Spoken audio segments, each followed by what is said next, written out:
Todos los que practicaron alguna vez el deporte más famoso en el mundo entero soñaron con participar del evento más importante, el Mundial. Participan jugadores de 150 países, pero son tan solo 26 los seleccionados que harán de este sueño del Mundial 94 una realidad. La etapa clasificatoria, que duró 2 años, fue una pesadilla para varios de los grandes equipos, como Francia y los 4 seleccionados de Gran Bretaña, que no clasificaron por primera vez desde la Segunda Guerra Mundial. La Copa de Fútbol estableció un nuevo orden mundial y en él aparecieron otros jugadores de otros países para los que la clasificación al Mundial era mucho más que un juego. Disfrutemos juntos de esta aventura hacia el corazón y el alma de la Copa Mundial de Fútbol.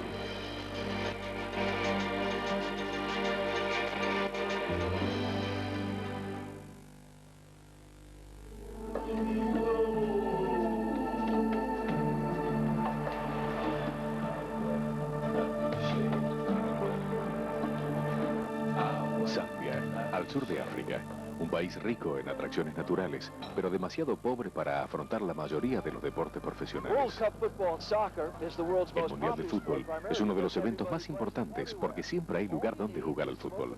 Todo lo que se necesita es una pelota y un espacio amplio, pero en esta región de África podemos prescindir hasta de la pelota. Este es el fútbol que se juega en Zambia. La pelota es una obra de arte del reciclado, hecha con papel y plástico, cualquier cosa que pueda rodar. Es bastante parejo y movido. El seleccionado de fútbol de 1993 era la esperanza de este país africano. Muchos de estos jugadores habían sorprendido a los italianos en las Olimpiadas. Estaban destinados a ser el primer equipo del sur de África que se clasificaría para un mundial.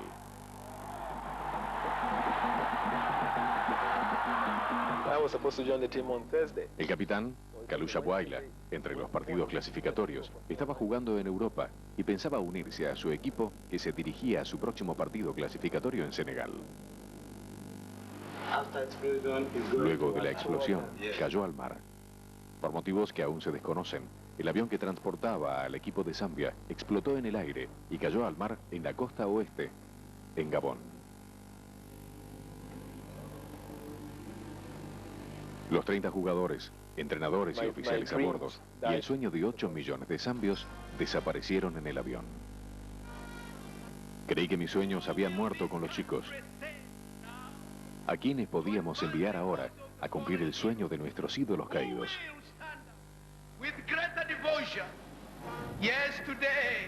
Estamos aquí para enterrar a estos guerreros, pero no a sus sueños.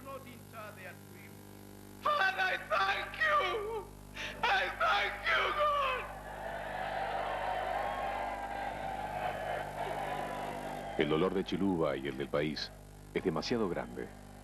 Muchos no pudieron ir a trabajar, otros no pudieron dormir. La nación entera estaba paralizada por esta terrible pérdida y amarga desilusión.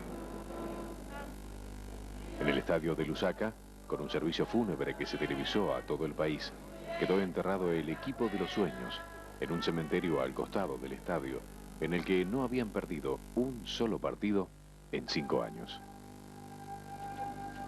Como un homenaje a los jugadores y en un esfuerzo por lograr que Zambia retome su vida normal, Kalusha Bwalya ayudó a organizar un nuevo equipo con jugadores que habían quedado fuera del plantel.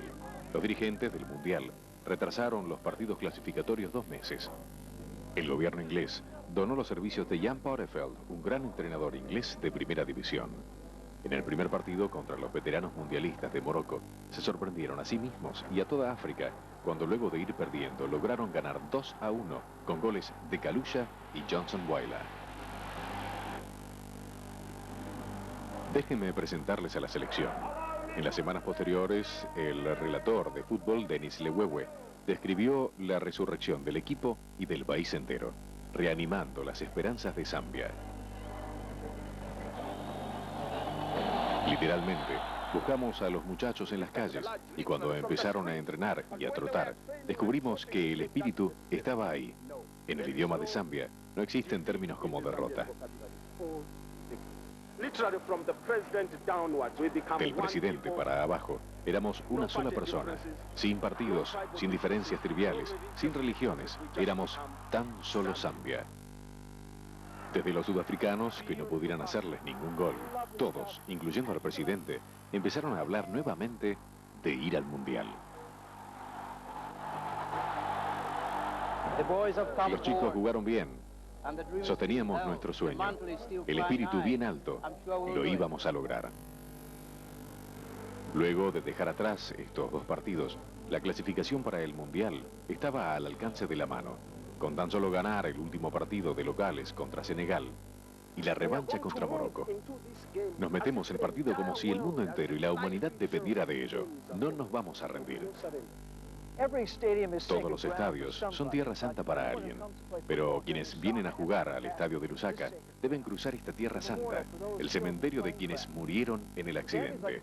A los jugadores de Zambia les gusta pasar por este lugar para inspirarse para el partido. Los de Senegal no quieren ni siquiera acercarse. Dicen que no les importa jugar contra 11, pero no quieren tener que enfrentar a 30. En su mayoría cristianos, su fe en Dios y la milagrosa resurrección del equipo nacional fue el tema principal del sermón de los domingos anteriores a los partidos por la clasificación. Zambia es un ganador. Para los que creen en los espíritus, están los doctores brujos como el doctor Mumsda, que usa huesos y piedras para una inspiración divina y por el precio indicado, una predicción oportuna. Vaticinaba un 2-0, Zambia 2, Senegal 0.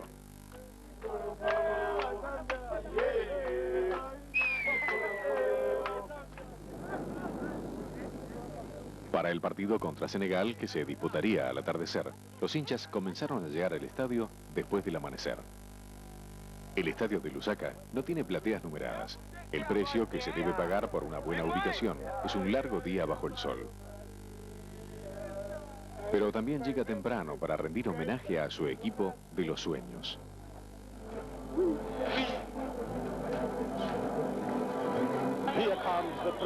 Aquí llega la caravana presidencial. Se dirigen hacia el cementerio. Luego de pasar por las tumbas de sus compatriotas caídos, el presidente encabeza la caravana hacia el estadio, en lo que se podría denominar la Vuelta de la Victoria. No es una muestra de confianza, sino más bien la unión simbólica del deseo y el espíritu colectivo de todo el país por lograr que el sueño del Mundial siga siendo realidad. Antes de comenzar el partido, los supersticiosos senegaleses se negaron a precalentar en la parte de atrás del estadio, cerca del cementerio. Durante el partido, Senegal apenas pudo cruzar el medio campo hacia el territorio de Zambia. Kalusha y su equipo suplente continuaron jugando mejor de lo que todos suponían, como si tuvieran una misión que cumplir.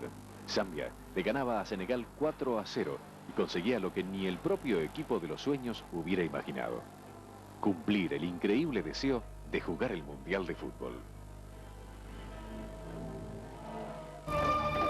Todo lo que necesitaban ahora era un empate en la revancha contra Morocco. La transmisión desde Morocco no es muy buena, peor aún. El referí es de Gabón, donde el equipo de los sueños había desaparecido.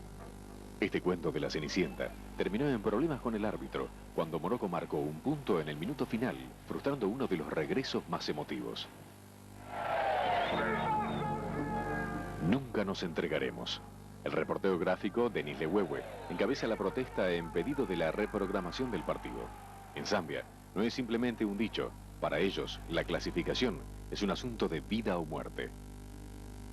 Mientras el país entero esperaba en vano la reprogramación del partido, los jóvenes continuaban reciclando papel y bolsitas plásticas para armar nuevas pelotas de fútbol, para un nuevo sueño de clasificación que nunca morirá.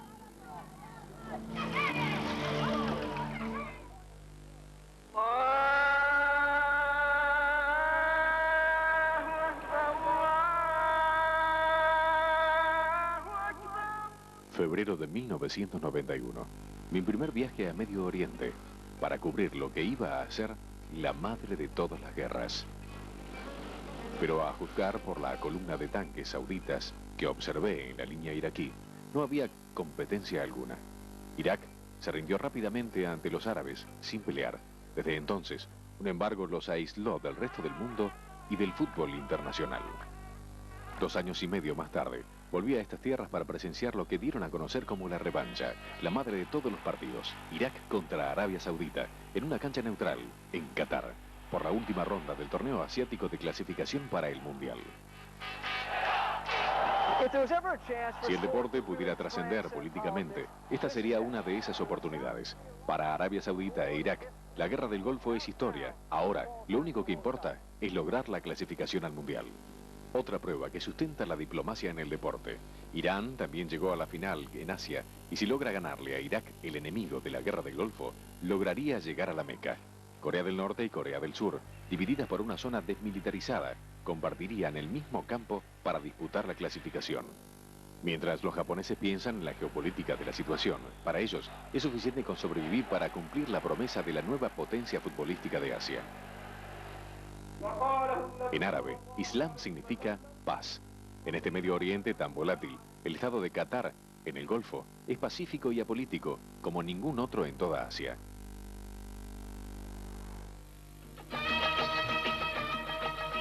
Lo que alguna vez fuera un reinado de jeques en el somnoliento desierto del Golfo Pérsico es en la actualidad un moderno estado gracias al descubrimiento casual de petróleo en la década del 50. El ingreso per cápita más alto del mundo se registra en Qatar y, entre otras cosas, cuenta con las más modernas instalaciones deportivas. En el desierto que rodea a Dua, la capital, se construyeron 6 modernos estadios y centros de entrenamiento.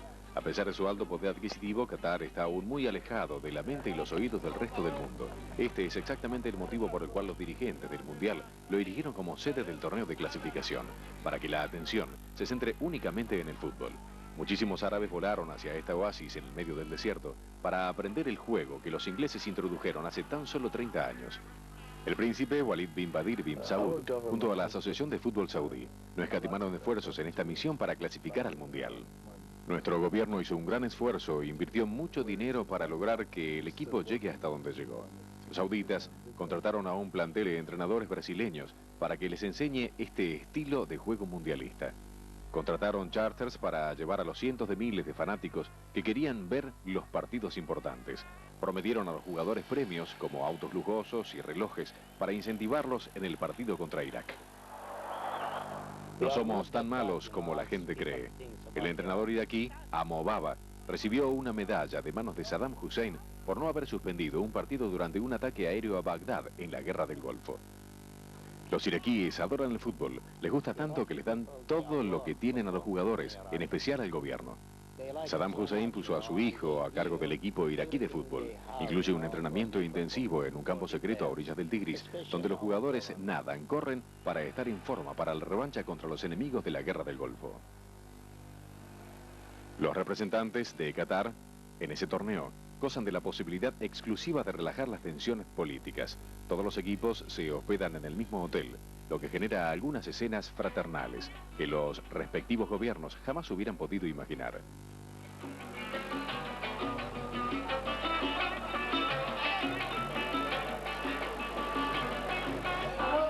Corea del Norte y Corea del Sur disputando un pequeño partido de pool. Los iraquíes comparten el salón comedor con los iraníes. Hace tan solo 3 años, finalizaba una guerra que durante 8 años cobraba las vidas de más de 500.000 de sus hermanos, padres y tíos. No creo que haya problemas, estamos comiendo todos juntos y hasta algunos jugadores se hicieron amigos de los iraníes.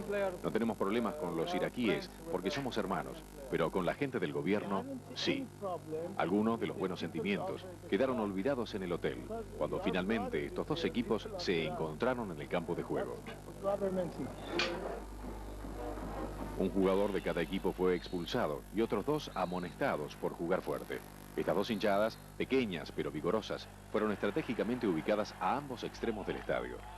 Irak venció a Irán en sus preparaciones para enfrentar a Arabia Saudita.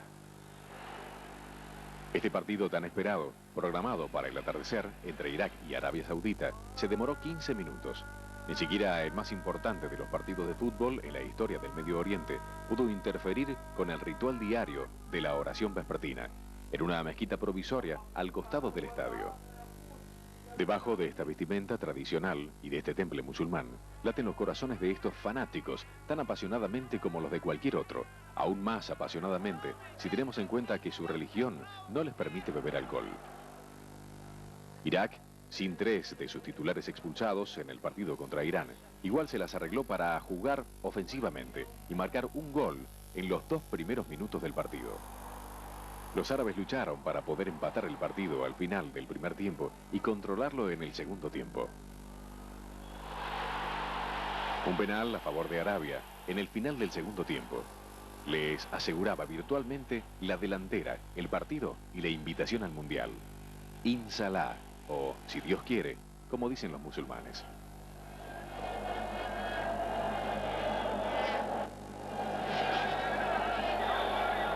Luego de tanto alarde geopolítico, este penal no convertido transformó a la madre del fútbol en un empate salvador para Irak.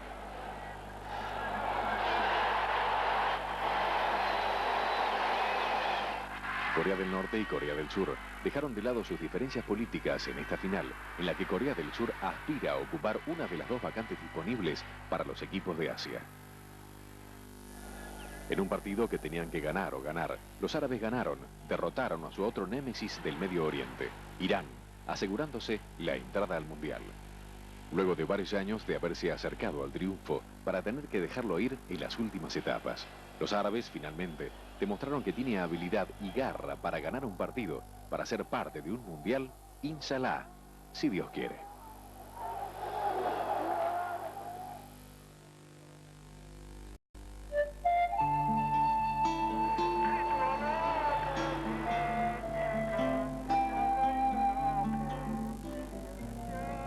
Los bolivianos están acostumbrados a ver cómo sus sueños y esperanzas se desvanecen en el escaso aire de la montaña. Como en toda Sudamérica, el fútbol es un deporte nacional, pero Bolivia siempre fue muy pequeño y muy pobre y con muchos problemas para afrontar una campaña mundial. A los 75 años, Fernando Carusal se niega a abandonar la lucha o el sueño de participar en un mundial. Estamos seguros de ganar y de poder ir a los Estados Unidos. El sueño de la clasificación boliviana hecho realidad. Y la peor de las pesadillas para Venezuela. Una humilde derrota por 7-1 de locales contra Bolivia, los chivos expiatorios del fútbol sudamericano. Sin embargo, estos jugadores han descubierto los elementos necesarios en el fútbol y en la vida. Éxito y respeto. Los bolivianos son gente muy sufrida. Primero fueron esclavizados por los colonizadores europeos. Luego, sus vecinos sudamericanos le robaron gran parte de sus tierras y con ellas, gran parte de su orgullo nacional. En la ciudad de La Paz, a 2000 pies sobre el nivel del mar, podemos sentir la falta de aire, la desolación de este país, del resto del continente y del mundo moderno. Además de ser el más sufrido de los equipos de fútbol en Sudamérica, Bolivia se distingue lamentablemente por ser el país más pobre de todo el continente. Hubo una época en la que la inflación alcanzó en 24.000% anual. Su gobierno, hay tantos golpes que han llegado a tener 4 presidentes en un mismo día.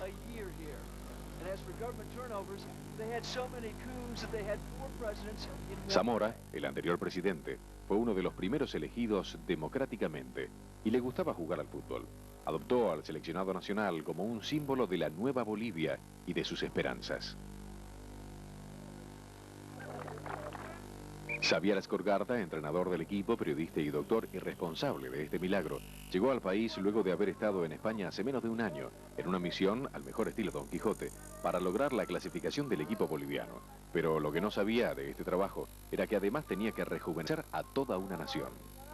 Yo cuando llegué a Bolivia pensé que el primer trabajo que teníamos que realizar era mejorar la autoestima del jugador, porque no solamente es un problema de jugador, sino creo que es un problema de toda la gente boliviana. Logró reconstruir la selección con un plantel de jugadores totalmente desconocidos, pero con mucho espíritu. Y Marco Echeverri, delantero del Mercurio, apodado por su hinchada como El Diablo. Pero hasta el momento la verdad no sé si en los rivales puede haber un temor, pero lo que sí te digo es que me miran con mucho respeto. La psicología y el sueño de este equipo se puso a prueba en el partido contra Brasil, que nunca antes había perdido un partido de clasificación y mucho menos contra los bolivianos. Los brasileños, en lugar de hacerse amigos del Diablo, trataron de cortarle el camino. Tan solo 5 minutos antes de finalizar el partido, el Diablo logra su objetivo. Bolivia derrota a Brasil por primera vez en la historia. Esta nueva autoestimulación boliviana se mostró en las calles.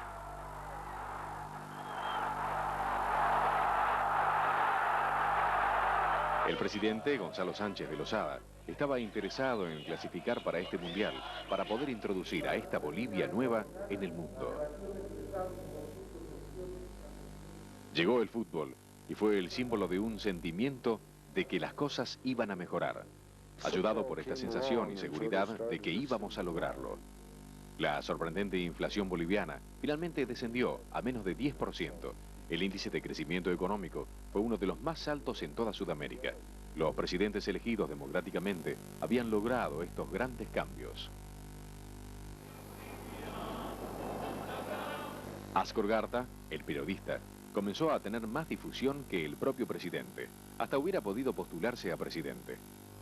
El Diablo fue colocado en la categoría de ídolo de rock, en un país donde las estrellas son más bien escasas.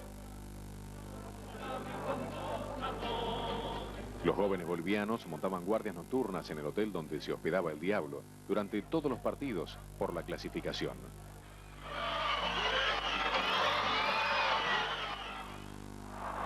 Partido contra Uruguay.